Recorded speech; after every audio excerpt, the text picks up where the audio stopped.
Hi everyone, I'm Luisi-Vilardi and I'm here to read to you Parts of Wonder for New Deal Creative Arts Center's Stories at 7. They've linked up with the Town of Hyde Park and the Hyde Park Recreation Department, and this is part of the Hyde Park Community Read as well. So I'm here to read to you part 2 and part 3. Tonight I'm going to be reading parts of part 2. So if you want to follow along with me, this is part 2 of Wonder.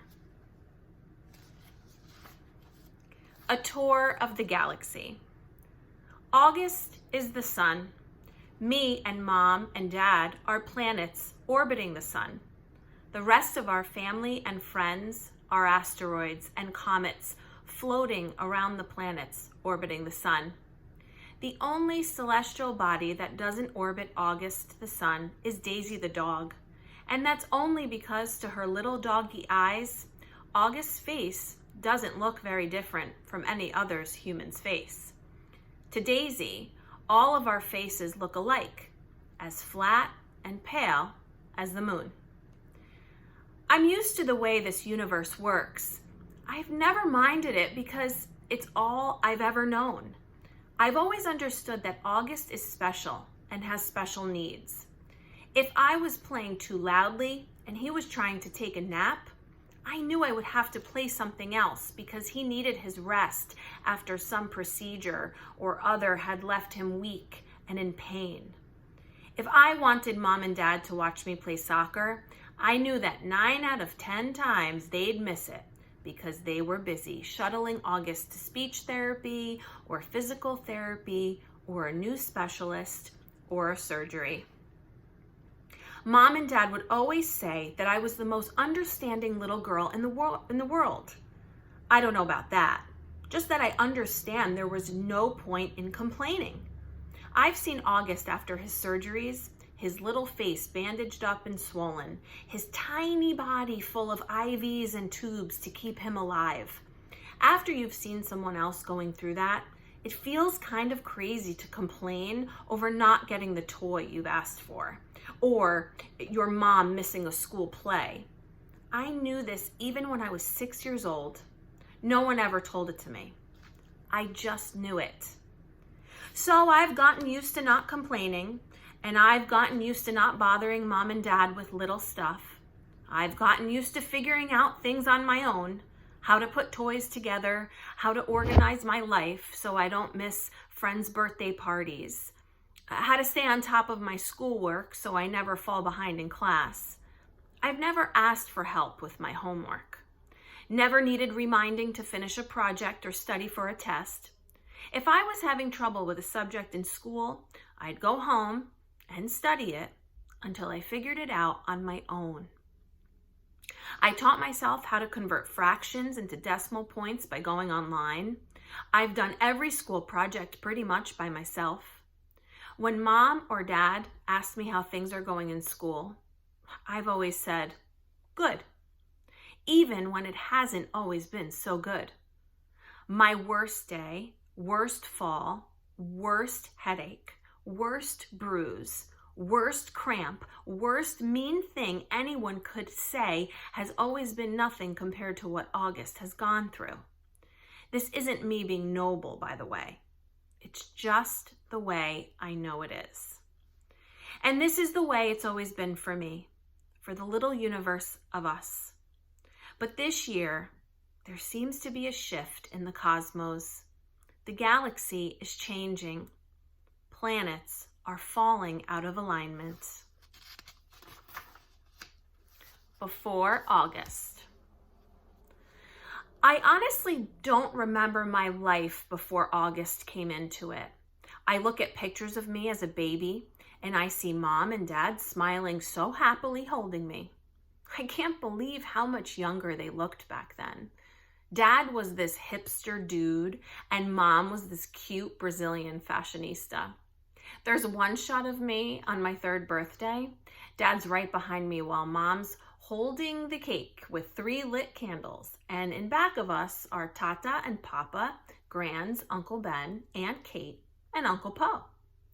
Everyone's looking at me, and I'm looking at the cake. You can see in that picture how I really was the first child, first grandchild, first niece.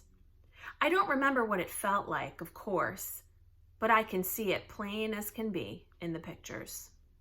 I don't remember the day they brought August home from the hospital. I don't remember what I said or did or felt when I saw him for the first time, though everyone has a story about it. Apparently, I just looked at him for a long time without saying anything at all. And then finally I said, "It doesn't look like Lily." That was the name of a doll Grands had given me when Mom was pregnant, so I could practice being a big sister.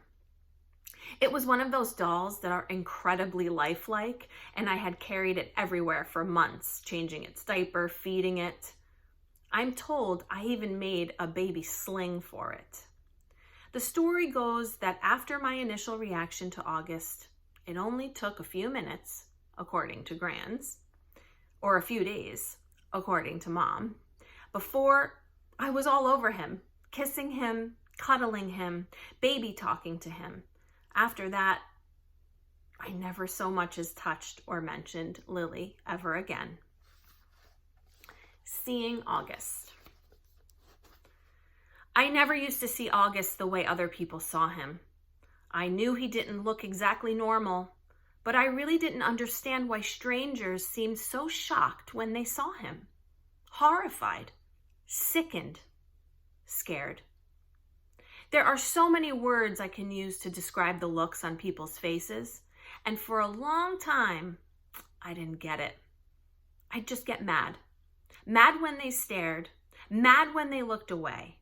"What the heck are you looking at?" I'd say to people, even grown-ups.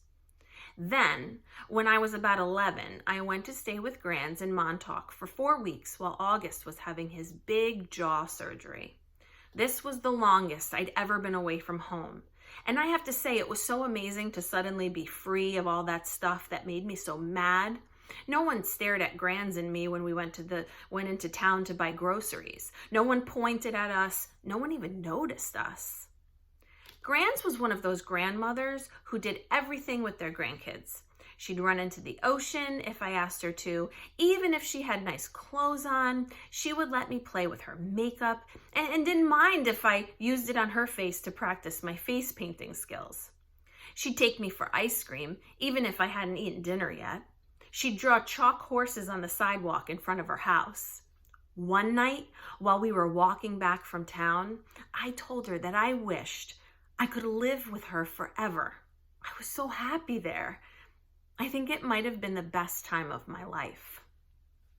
Coming home after 4 weeks felt very strange at first. I remember very vividly stepping through the door and seeing August running over to welcome me home. And for this tiny fraction of a moment, I saw him not the way I've always seen him, but the way other people see him. It was only a flash, an instant while he was hugging me. So happy that I was home, but it surprised me because I'd never seen him like that before. I'd never felt what I was feeling before either. A feeling I hated myself for having that moment that I had, but as he was kissing me with all of his heart, all I could see was the drool coming down his chin. And suddenly, there I was, like all those people who would stare or look away. Horrified, sickened, scared. Thankfully, that only lasted for a second. The moment I heard August laugh, his raspy little laugh, it was over. Everything was back the way it had been before, but it had opened a door for me, a little peephole, and on the other side of the peephole, there were 2 Augusts, the one I saw blindly and the one other people saw. I think the only person in the world I could have told anyone this to was Grands, but I didn't. It was too hard to explain over the phone. I thought maybe when she came for Thanksgiving, I'd tell her what I felt. But just 2 months after I stayed with her in Montauk, my beautiful Grands died. It was so completely out of the blue. Apparently, she had checked herself into the hospital because she was feeling nauseous. Mom and I drove out to see her, but it's a 3-hour drive from where we live. And by the time we got to the hospital, Gran's was gone. A heart attack, they told us. Just like that. It's so strange how one day you can be on this earth and the next day not. Where did she go? Will I really ever see her again, or is that a fairy tale? You see movies and TV shows where people receive horrible news in hospitals, but for us, with all our many trips to the hospital with August, there had always been good outcomes. What I remember the most from the day Grans died is Mom literally crumpling to the floor in slow, heaving sobs, holding her stomach like someone had punched her. I've never, ever seen Mom like that. Never heard sounds like that come out of her. Even through all of August's surgeries, Mom always put on a brave face. On my last day in Montauk, Grans and I had watched the sunset on the beach. We had taken a blanket to sit on, but it had gotten chilly. So we wrapped it around us and cuddled and talked until there wasn't even a sliver of sun left over the ocean. And then Grans told me she had a secret to tell me. She loved me more than August, more than anyone else in the world. Even August? I had asked. She smiled and stroked my hair like she was thinking about what to say. I love Augie very, very much, she said softly. I can still remember her Portuguese accent, the way she rolled her R's. But he has many angels looking out for him already, Via. And I want you to know that you have me looking out for you. Okay, menina querida?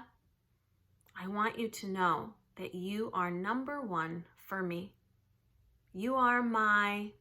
She looked out to the ocean and spread her hands out like she was trying to smooth out the waves. You are my everything. You understand me, Via? Tu es mia todo. I understood her, and I knew why she said it was a secret. Grandmothers aren't supposed to have favorites. Everyone knows that. But after she died, I held on to that secret and let it cover me like a blanket. Okay, guys, see you tomorrow night, and I'll read more of part 2.